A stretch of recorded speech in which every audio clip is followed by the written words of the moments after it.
Welcome back to Grow the Future, where we explore the fascinating world of horticulture. I'm your host, Dr. Melinda Knuth, and today we're looking at digital marketing in the horticulture industry. Get ready, we're about to learn how to market your business more effectively in the digital age.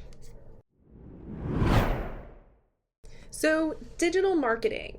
It's a newer concept that we have been participating in as an industry over the past 15 years. If you recall, back in the early 2000s, that's when social media actually was created, with Facebook being one of the first social media web pages.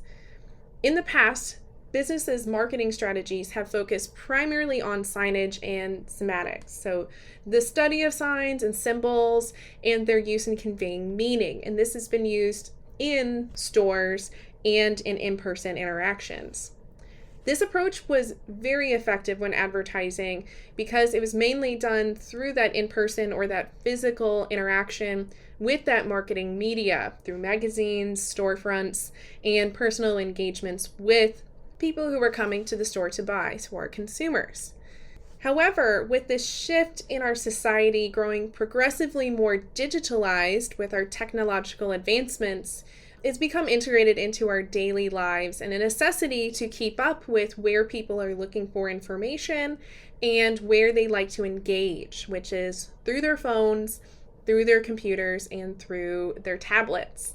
Specifically, internet usage has grown exponentially since its establishment. And as a result, with this change, keeping up with these consumers is necessary, and our marketing strategies have to align with that. So we need to be constantly changing to adapt to appeal to our modern consumer. Think about how much information you looked up in a book historically versus going and Googling now. This is a big shift in how we, as consumers in the United States and people in general, as a society, use information and use digital spaces. So maintaining an online presence to be available and be a source of information for consumers is essential with having an online presence. Fun fact for you, according to an article by Schwarzl and Grabowska in the Journal of International Studies, consumers who are engaging online spend 83% more, place 44% larger orders, and purchase 28% more often than those in store. Let's take a deeper dive and look a little bit more into online marketing and digital marketing.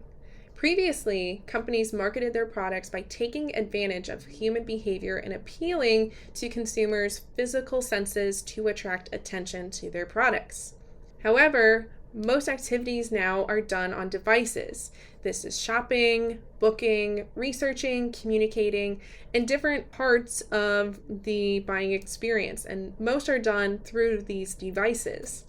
So now online marketing has become essential and more effective than traditional in-person methods.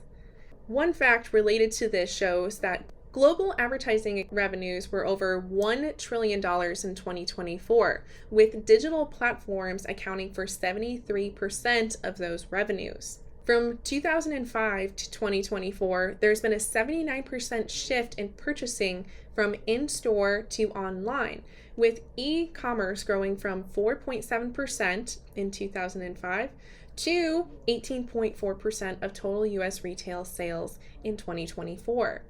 So we're talking big expenditures and large shifting happening with consumer behavior. In fact, research shows that the importance of leveraging digital marketing in niche industries such as horticulture is very important. Other research done by Multimedia University in Malaysia shows that actually small to medium-sized businesses often benefit much more from social media usage compared to larger companies. And it's because it allows them to showcase their products, share educational content, and engage with a larger target audience than in their local areas. And these smaller firms can more effectively leverage the social effects and the targeting of their market capacities with digital platforms so they can more reach their desired customer base with smaller budgets in their marketing department. But how do these businesses actively engage with consumers if they're not physically present? So, let's dive into this deeper to understand how consumer behavior and consumer decision-making processes occur, and of those, how do they apply with online marketing? First, let's talk about types of online marketing. There are many different ways to market your business online. But first, let's define what digital marketing is and also what is online marketing. So, the definition of digital marketing is to promote brands and products using the internet and other digital communication channels. So, anything that goes through the interspace, as people like to call it, online is involved in this definition of digital marketing. Now, digital marketing, just like other forms of advertising, has pros and cons. There is no perfect solution. There's always some give and take with different types of marketing strategies. Studies have shown that online marketing generates 3 times more leads than traditional marketing at a 62% lower cost and reaches a wider audience more effectively. One of the reasons for that is because consumers can search for key terms or for hashtags that they align with, which then can match them better with reviewing and seeing content that they like to see, which a lot of times is marketing material from businesses that they align with and have loyalty to. However, digital marketing also can cause a high level of competition among businesses as companies battle for consumer attention online. So just because a consumer is interested, for example, in philodendrons, doesn't mean they're going to follow every single company that sells and grows philodendrons. Instead, they might pick a select few, which is where this higher level of competition comes into play. According to the data from the Chief Marketing Officers Council, 83% of customers have had a bad experience with online social media marketing. So this is where we as an industry have to be very good at looking at what reviews are occurring online and addressing them quickly, as we are finding, as in myself and my colleagues are finding, that social media reviews and social media interactions, especially the negative ones, are becoming the new word of mouth instead of the physical or calling your friends and family and telling people your experience. Instead, these reviews are a proxy for that instead. So it's very important to engage and to address those to get over that and therefore to keep loyalty with your customers. Now, within digital marketing, there is also the online marketing. So digital marketing is more broad scope, but when we're talking about online marketing, this encompasses all the marketing efforts conducted through digital channels. So if that's difficult to understand, you can kind of think of them as synonyms because in essence, they're doing the same thing. The most common and popular methods of online marketing are affiliate marketing, where businesses promote products and services from other companies and earn commission on the sales generated through their affiliate links. For example, having affiliated links with Amazon, eBay, NerdWallet, Shopify, or YouTube. There's also keyword advertising. And through keyword advertising, a business can tag specific words or phrases to trigger ads to their consumer target audience to appear when the users search for those key terms. This is also known as pay-per-click advertising in some spaces. And this is where it's focused on connecting the businesses with customers that are actively searching for relevant products or services. So a great example of this would be if a landscape company were to use the phrase such as best landscaping near me or lawn care, so that when a customer searches these key terms, their ad, as in the landscape company's advertisement, will pop up as a result, leading the customer to their website. One of the things we know about Google searching is that it is very rare for a person to go below 5 links. So you want to be at the top of the stack when people are searching for key terms or just doing general searching in Google. And so it may be beneficial to do promotional campaigns with Google or other search engines to make sure you stay at the top of the stack so that when you do keyword advertising, your business is the first one that pops up and that they click on first. The next type of online marketing is content marketing. And this is creating and distributing relative content to attract or engage a specific audience or a specific target. And this method leverages online channels through very different means. So we're talking about blog posts, social media content, videos, podcasts, interactive content. The goal is blasting out your information through these multiple channels to reach and connect with the audience that you're seeking to. Another example of this would be Spotify Wrapped or Share a Coke, where people's names are on the Coke bottles, and then therefore people are going out and searching for the Coke bottle that has theirs or their friends and family's names. Another common option that our industry has utilized well in getting into the online marketing space is social media marketing. And this is similar to content marketing, where this type of advertising specifically uses social media platforms to engage with target audiences. But this method focuses on creating a voice for the brand and building relationships with customers. So instead of going out and trying to connect, it's more of an internal process of building the brand through, for example, an Instagram page. Or a more explicit example is the Duolingo bird on TikTok.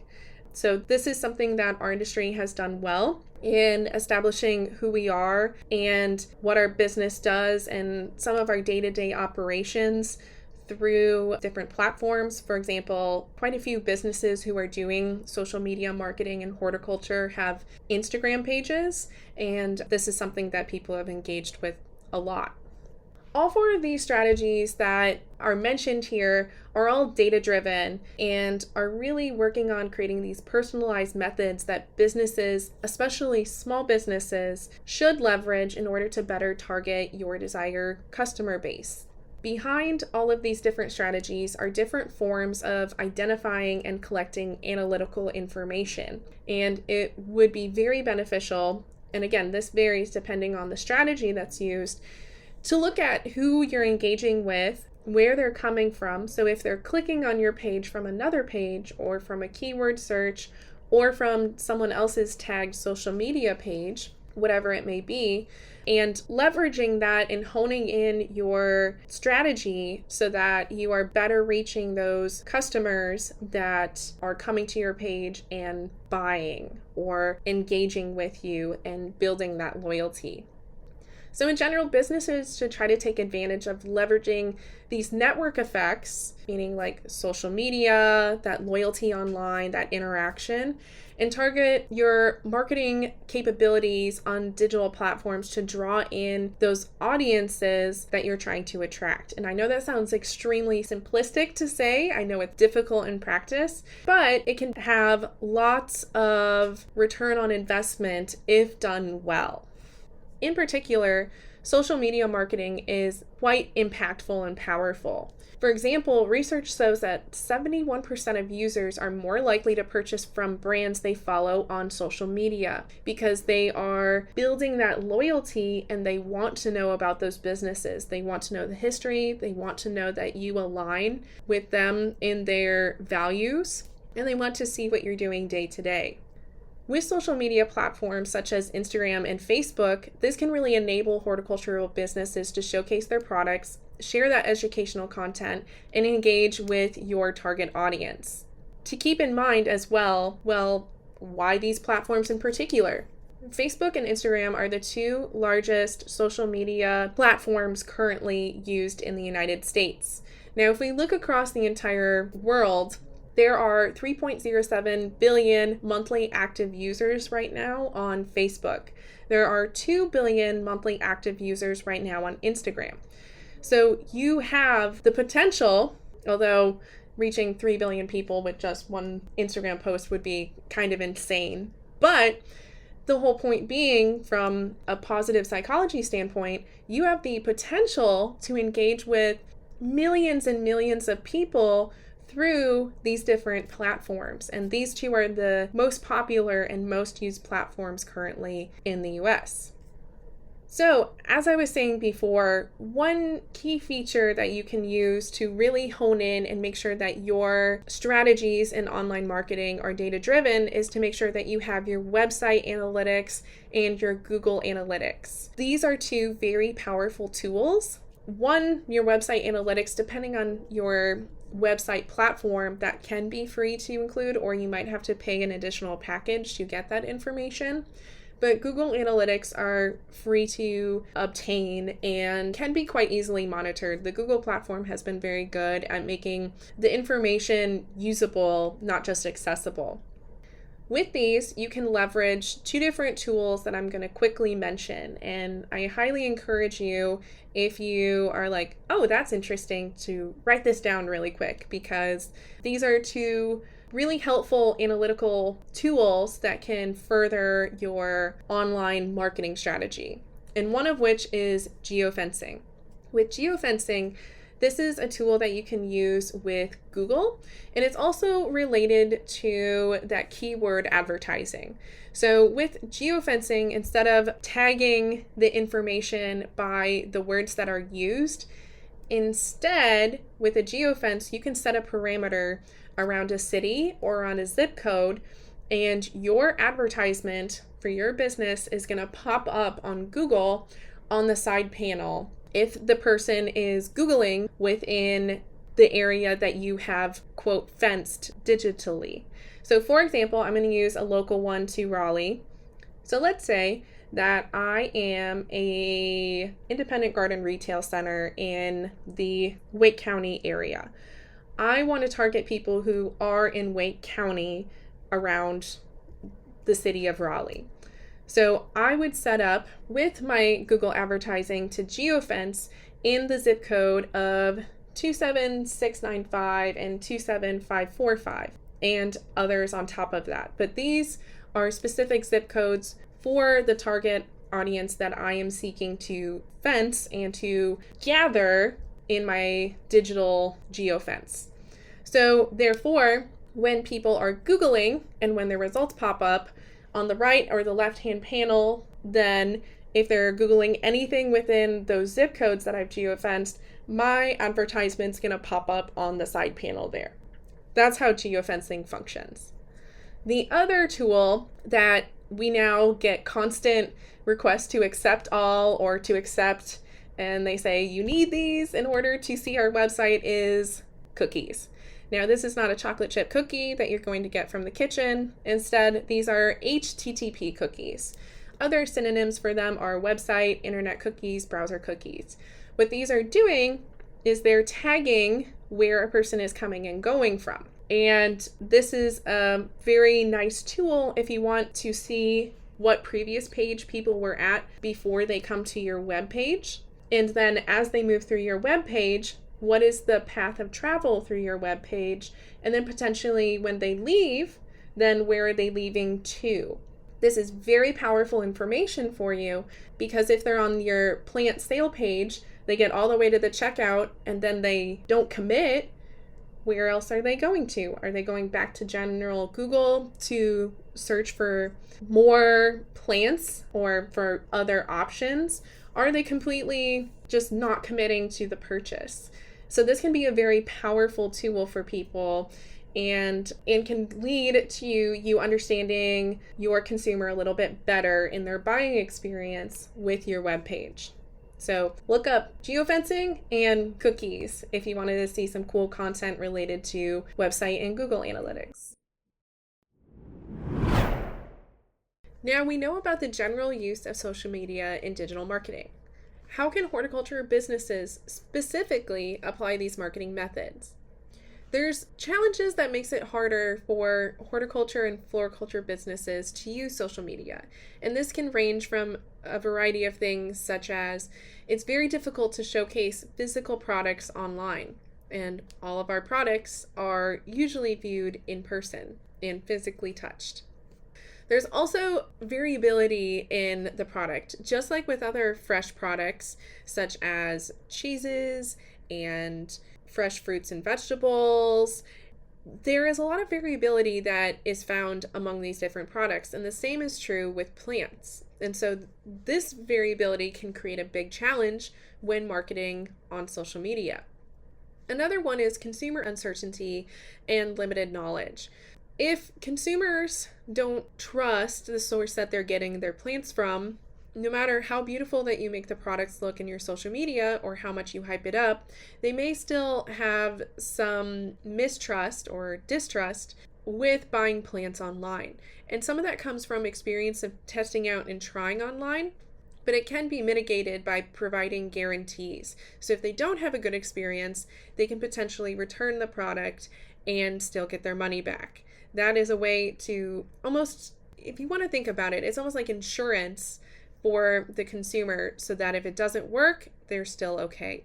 Another challenge is that target audiences are very important for these products. They can be, if you think about who is on social media, it's a broad sweep of different people.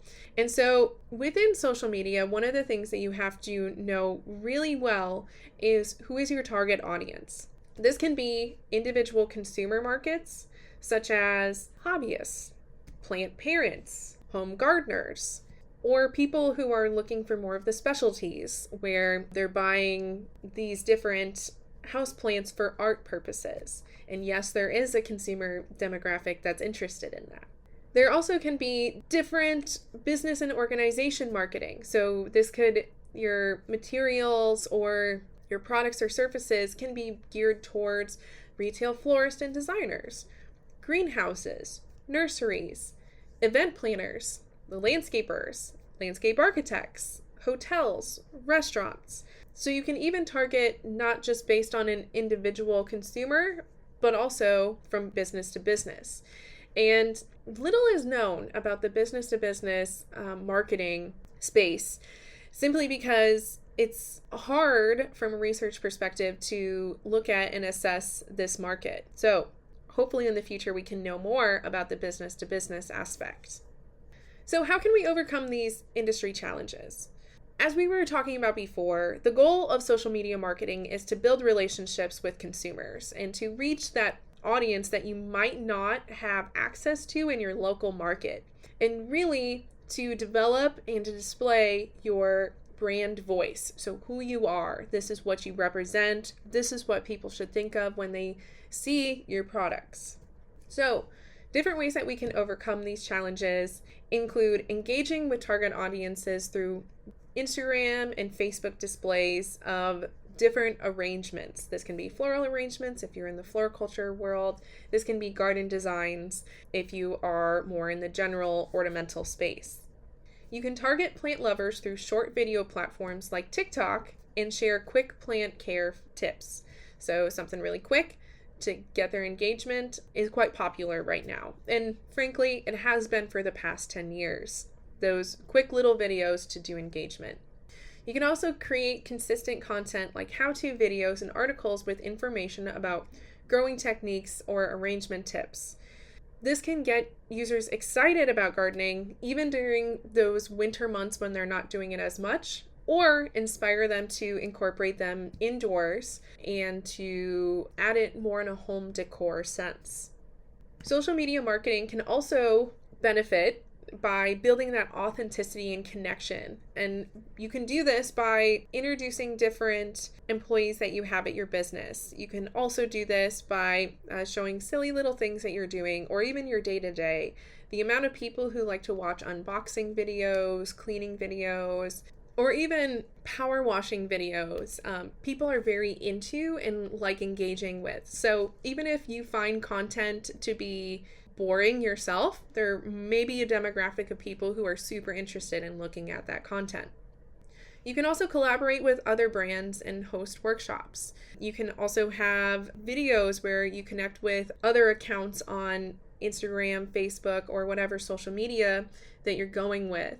A common way to cross-collaborate is to have pop-ups within your business. So if you're hosting another business, or say that someone stops by and they're from such and such company, ask if you can spotlight them on your social media. You can tag them, which then allows you to not only share who you are doing business with and that you like doing business with, which shows just your general audience what you do, but also you get access to their followers, because once you tag someone, it then will pop up on their feed or their followers' feeds on what they've been up to. So that's a really great way that you can collaborate with other businesses and for both of you get more exposure on what you guys are doing. Another area that can be overcome is that test out different ad formats. So sometimes we are uncomfortable with the unknown, and this is human nature in general, but you may consider testing out different videos, slideshows, banners, pictures, just seeing what resonates with your desired audience. Now, I wouldn't go trying out all of these in rotation consistently because then you won't see what works. But let's say you have your status quo where you like to do, let's say, videos. And so you're doing videos constantly on your feed. What if instead you may do a slideshow every once in a while? See how that engagement works with your audience, and if you get a lot of engagement, you get a lot of interest in that, then maybe something that you incorporate into what you're consistently doing on your social media. So social media marketing is becoming more popular across the horticulture industry, and especially since COVID-19, which, as we all know, happened in 2020. What's interesting is a factoid that Greenhouse Grower in 2017 shared is that of the top 100 growers, 58% of the growers now use social media for marketing directly to their consumers. Now, I would love to see how this has changed over time, and perhaps that information is already out there, and I may have to look for it. But the main thing here is marketing tools not only connect businesses with their consumers, but also help analyze general trends and new information surrounding the industry. All right, now that we've done the deep dive on digital marketing and online marketing strategies, let's talk about the consumer behavior journey and why people behave the way that they do. Now, in order to effectively compete in the business world, companies need to clearly understand their online consumer habits, the local market's unique needs and preferences, and also harnessing that all for the digital space. So understanding consumer behavior is crucial for that effective segmentation, targeting, and positioning for your online marketing. Consumers experience a sequence of touch points that eventually lead them to make a final purchase. And this is called the consumer journey. And this is true for any product that a consumer buys. We generally group them into 4 segments or phases of the consumer journey. And that is attention, interest, desire, and then action. So first is attention. This grabs the focus of the consumer and really harnesses what they are looking at. And we know from behavioral research done with eye tracking and other biometrics that where a person looks and where their attention is does lead to purchase intent. So this is very important, is first grabbing that attention and having their brain think about what they're looking at in front of them, which is hopefully your advertising. So for example, a newsletter from a local nursery advertising a new line of drought-tolerant perennials catches the attention of the customer. And so they're like, oh, I like perennials. I live in a drought region. I need a drought-tolerant plant. The second step is interest. So this is giving them relevant and compelling information about the product. So once you have their attention, then what is keeping them there? So in this respect, this is a consumer searching online for the nursery's website, which has optimized product descriptions for the different items. So if they see the newsletter and they go, oh, I like that, and then they're going and finding the web page, which hosts more information and pictures of the product. The next step is desire. So show them how your product will fix their problem and persuade them that it is interesting. And this is the benefits pitch. So how is it going to help them? How is this going to make their life better? So within desire, this can be all right, this is the benefit the plant provides to you. It's going to survive in these drought tolerant conditions. And this is also the area in which a consumer will read through different reviews. So if they're reading through positive reviews and watching videos recommending this particular species or cultivar on YouTube, this is going to engage them and show them this is going to work for me. This is what I want. The fourth step is action. And this is the hardest thing as a researcher to actually measure, is where do we have that change from desire to action? And if any of you know how to do that, that is the $1 million question right now as a social researcher, is measuring that change. The consumer decision-making process is the process of moving from interest to action. And that's a whole topic by itself that we will explore in a future episode. Anyway, back to the topic. Action is that purchase. So finally, the consumer discusses the product with their family or their spouse, or looks at their bank account, whatever they decide, and they come across that online ad, they look at the website, and they hit the add to cart, pay at cart, and they have that plant. So we have these 4 different areas in which the journey occurs. So as a retailer, you really want to know, and even as a grower, realistically, if you're doing social media marketing, is what advertising medium or type most affects that attention, interest, and desire.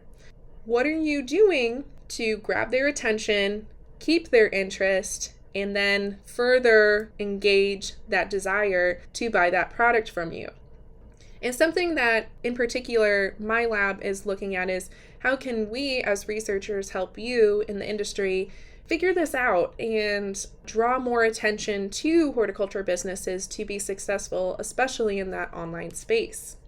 Another example that you could use if you are trying to understand your advertising media and type is, in the horticulture industry, people are most concerned with the care and maintenance of the plant. So how do I keep this alive? How does this add to my life? So in marketing specific plants, a business could prioritize showing the aesthetic appeal, showing how it elevates lifestyle in either contributing positively socially, environmentally, beautifying the home and increasing home value, whatever that may be.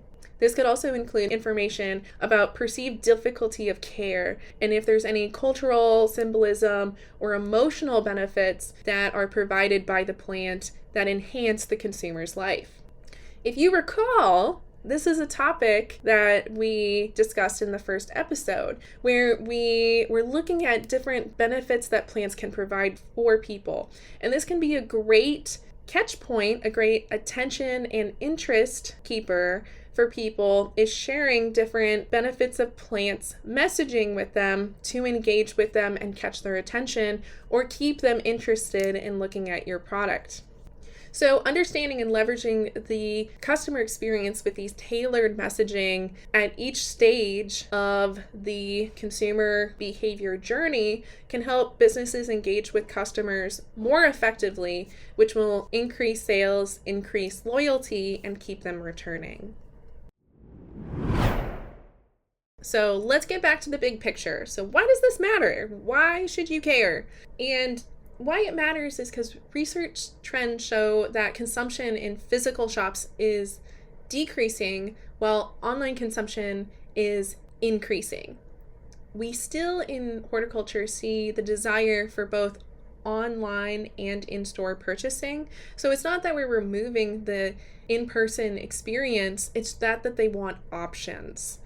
And this supports the idea that online presence is almost essential in order for modern day businesses to remain competitive. And we're not only competing with each other, we're competing with other products.